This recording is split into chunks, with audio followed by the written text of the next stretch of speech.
Hello guys! Ito nga pala yung mga dahilan kung bakit hindi ako nakapag-upload for the entire week. At dahil nandito nga ang baby ko, ay kailangan ko siyang itour sa aming pinakamagandang waterfalls of Upper Caloocan City. At dahil matagal-tagal na namin itong naiplano o naidrawing, ngayon ay nakulayan na din.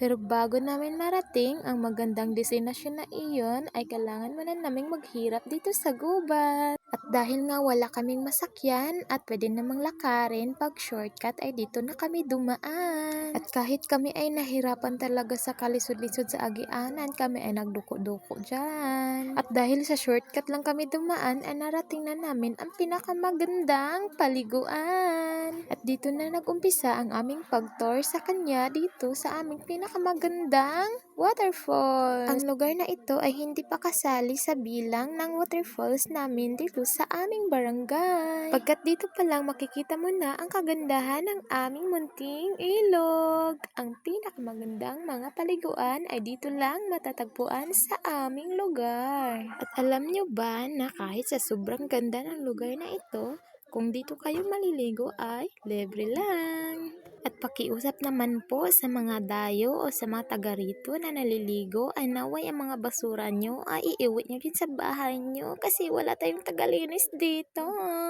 Tapos, pag pinupost nyo yung mga picture nyo, nakaka-caption doon, nature lover kayo, ano yon?